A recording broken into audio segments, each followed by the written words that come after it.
Cette vidéo est impressionnante, mais malheureusement, c'est un fake. C'est beaucoup trop dangereux et physiquement parlant, l'incertitude est trop grande pour faire en sorte que quelqu'un réussirait une telle chose. Il y a tellement de chances de se blesser ou peut-être même de se tuer que on oublie ça, ça se peut pas. Sauf que la vidéo reste quand même intéressante parce qu'elle nous présente un mouvement, un MUA, mouvement uniformément accéléré en deux dimensions.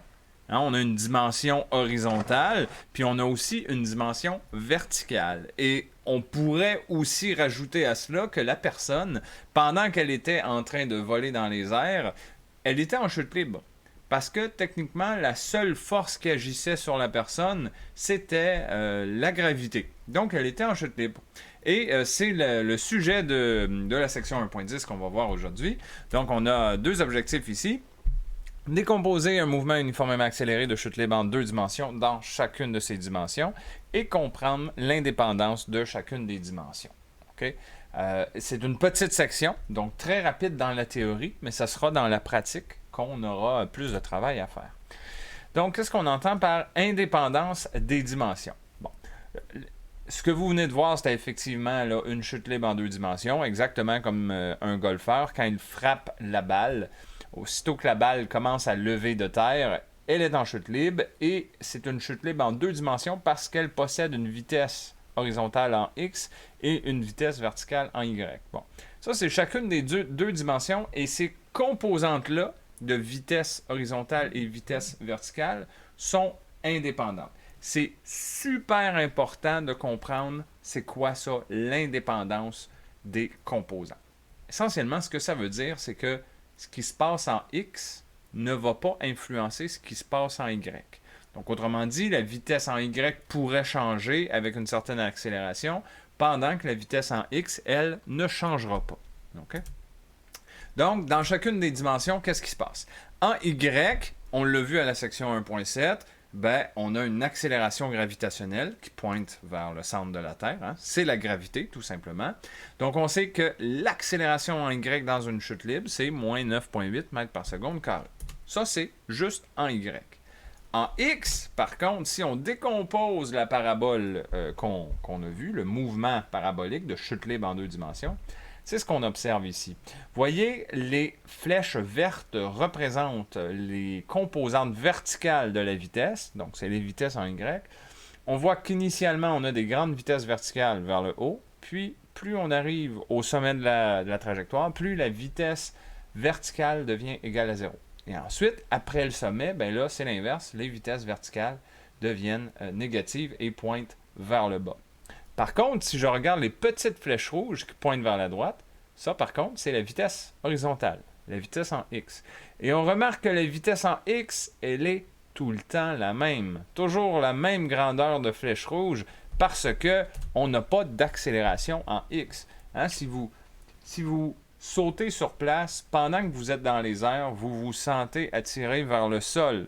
Vous ne vous sentez pas repoussé vers la droite ou vers la gauche. Non, ça ne fait pas de sens parce que la gravité est uniquement en Y.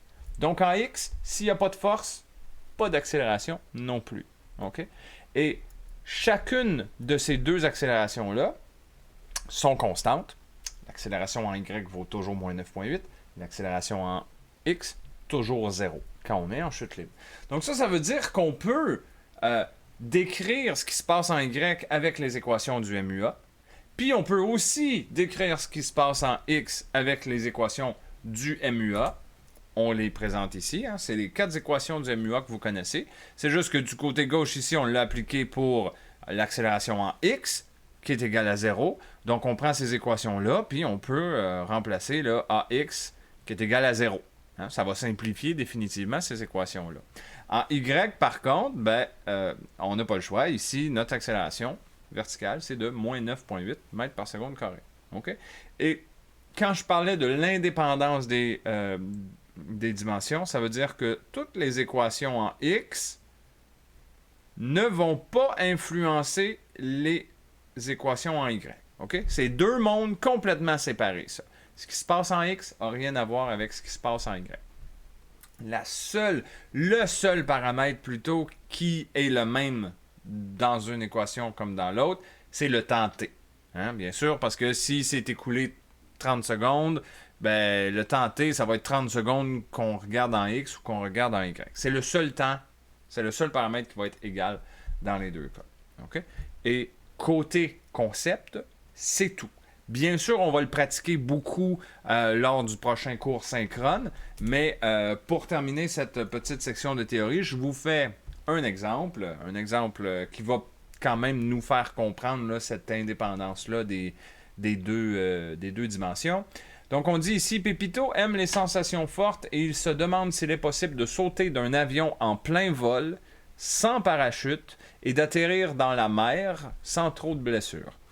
Considérant qu'il pourrait se laisser tomber d'un avion de tourisme allant à 220 km/h d'une hauteur de 1 km, à quelle vitesse arriverait-il à la surface de l'eau? Et on va négliger la résistance de l'air. Ça, ce sera toujours le cas dans nos problèmes de physique NYA. On suppose qu'il n'y a pas de résistance de l'air, juste pour nous simplifier la vie. Et, soit dit en passant, ces données-là que j'ai mis, là, 220 km/h et la hauteur, j'ai essayé le plus possible de prendre des valeurs qui sont réalistes. Là, okay? Petit avion de tourisme, ça vole 200 km/h, ça a peut-être l'air beaucoup, mais pour un avion, c'est pas tant que ça. C'est vraiment pas tant que ça. Les avions commerciaux ou les avions de ligne vont beaucoup plus vite que ça. Donc, un petit avion, ça vole pas haut. Hein, c'est un avion de tourisme, c'est fait pour ça. Donc, on regarde ce que ça va donner. Donc, on passe en mode tablette. Première chose qu'on peut faire pour s'aider, on va se faire un schéma XY. Là, faites attention, c'est un schéma position en Y en fonction de position en X. Ce n'est pas un schéma en fonction du temps. Okay? Admettons que Pépito, il saute de l'avion. Il saute de l'avion d'une hauteur initiale, Y, égale à 1000 mètres. Okay? Aussitôt qu'il saute, on s'entend que il va se déplacer. Hein? Il y aura une vitesse horizontale parce qu'il se déplaçait avec l'avion à 220 km/h horizontalement. Donc au début, il va aller horizontal, mais puisqu'il saute de l'avion, il est en chute libre. Donc il va commencer à accélérer vers le bas. Donc on comprend qu'il va faire une parabole comme ça. Okay? Comme la personne qui frappait la balle de golf tantôt et comme la personne qui glissait là, sur la glissade quand il est dans les airs. Ça fait une parabole. Okay? Donc, quand je regarde ça ici, je peux nommer, je vais le mettre en rouge pour qu'on le voit un peu mieux, là. Je vais nommer mon point rouge ici le point initial. Puis mon deuxième point ici, c'est quand on atterrit au niveau de la mer, on atterrit dans l'eau, je vais l'appeler mon point final. OK? Bon, ben ça, c'est les deux points qui m'intéressent. La position en X, ici, je ne la connais pas. Mais je ne devrais pas en avoir de besoin. Okay? On pourrait, si on voulait, là, jouer avec les équations du MUA. Je suis convaincu qu'on arriverait à trouver la valeur de X, mais j'en ai pas de besoin. Parce que ce que je veux réellement, moi, en fait, c'est que je cherche la vitesse finale quand j'arrive au point F. Fait que dans le fond, ce que je veux, c'est la vitesse Vx et la vitesse Vy. Parce que n'oublions pas, on a deux vitesses là maintenant. On est en deux dimensions, donc une vitesse en X et une vitesse en Y. Ce que je sais, puis là je vais le diviser comme en deux. Du côté gauche, ça va être ce qui se passe en X. Du côté droit, ce qui se passe en Y. Commençons par le côté X. Je ne connais pas grand-chose du côté X. Je sais que ma vitesse en X initiale, c'est 220 km/h. Comment je sais ça? Ben, quand il a sauté de l'avion, il se déplaçait à la même vitesse que l'avion, horizontalement, c'est-à-dire 220 km/h. Donc, ce qu'on va faire, c'est que le 220, on va tout simplement le convertir tout de suite en mètres par seconde pour se simplifier la vie. Donc, on divise par 3,6, ça donne 61,11 mètres par seconde. OK? Qu'est-ce que je connais d'autre? En X, il n'y a pas d'accélération. Pour la même raison que ce que j'ai expliqué tantôt, la gravité a un effet seulement en Y, pas en X. Donc, c'est tout ce que je connais. tout ce que je connais, mais c'est suffisant. C'est suffisant. Parce que si on applique, par exemple, la quatrième équation, vitesse finale en x au carré est égal à vitesse initiale en x au carré plus 2 fois l'accélération en x fois x finale moins x initial. Voyez-vous que si mon accélération c'est 0, ben, tout ce terme-là vaut 0. Fait que ce que j'obtiens, c'est que ma vitesse finale au carré est égale à ma vitesse initiale au carré, donc ma vitesse finale est égale à ma vitesse initiale, c'est-à-dire 61,11 mètres par seconde. Hein, on s'entend, j'ai pas eu besoin. Techniquement, j'aurais même pas besoin de faire un calcul pour démontrer ça. On pourrait juste, mettons que vous étiez dans un examen, là, vous pourriez juste me dire, ben, je connais ma vitesse initiale en x, donc ma vitesse finale en x va être la même, parce que je le sais que j'ai pas d'accélération. Voilà, vous pourriez me dire ça en mots, puis ça serait correct. Bon, en y, la situation va être différente quand même. Vitesse en y initiale, ça va être 0. C'est 0 parce que quand il saute de l'avion allait initialement horizontalement, avec une vitesse horizontale. Ça veut dire que j'avais pas de vitesse en y initiale. Okay? Ensuite, je sais que mon accélération en y, c'est moins 9,8 mètres par seconde carré. Ça, j'en ai une. Et je sais que mon y initial, c'est 1000 mètres. Hein, j'ai commencé à une hauteur de 1000 mètres. Et mon y final, c'est 0.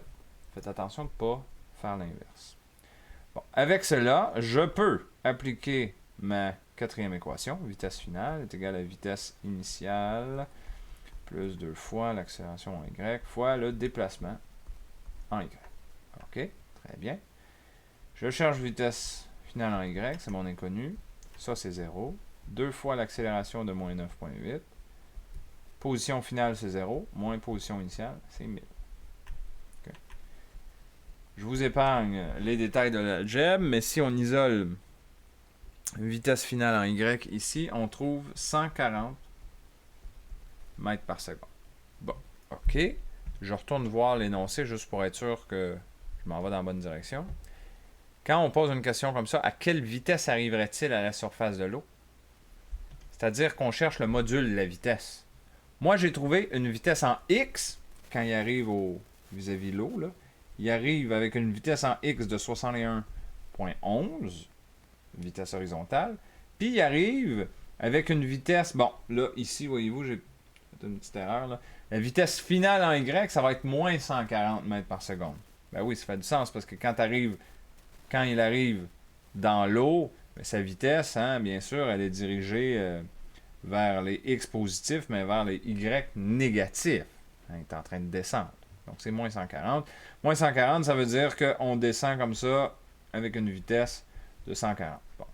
Je ne mettrai pas le signe négatif là, sur mon dessin ici, parce que tout ce qui m'intéresse, c'est de dessiner mon vecteur vitesse. Ça, c'est le vecteur vitesse. Et moi, je cherche la vitesse totale avec laquelle il va arriver au sol. Donc, finalement, je cherche la vitesse V. C'est l'hypoténuse de mon triangle ici. Donc, la seule chose qui me reste à faire, ben, c'est simplement Pythagore. 61,11 au carré plus 140 au carré.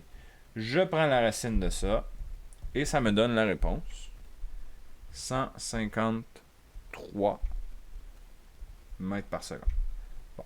Je n'ai pas demandé une unité en particulier, mais juste pour que ça vous parle plus. 153 mètres par seconde, c'est beaucoup. C'est à peu près 550 km/h. OK? C'est immense comme vitesse. Ceci dit, on a négligé la résistance de l'air. Ce qui est un gros facteur ici. Parce que techniquement, quand on fait du parachute, par exemple, l'être humain ne va pas tomber à plus de 200 km/h dans ces eaux-là. Mettons, on peut rajouter un 50 km/h pour se donner un jeu. Là. On ne va pas tomber à plus de 250 km/h. OK? Tout simplement parce que la résistance de l'air, à un moment donné, devient tellement grande qu'elle nous freine. Donc, on n'accélère pas. Fait que la vitesse de 550 km/h, c'est malheureusement pas possible à la surface de la Terre. Mais bon, nous ici, on négligeait la résistance de l'air, donc c'est correct. De toute façon, vous aurez compris que c'est simplement pour le bien de l'exercice ici. Donc, est-ce que Pépito serait capable d'atterrir dans la mer sans trop de blessures? À cette vitesse-là, non. Ça a beau être de l'eau, ça va faire mal quand même quand il va arriver dans l'eau. Donc voilà, ça vous donne une idée de la section 1.10. Donc je vous laisse ici et on se revoit très bientôt avec la section 1.12.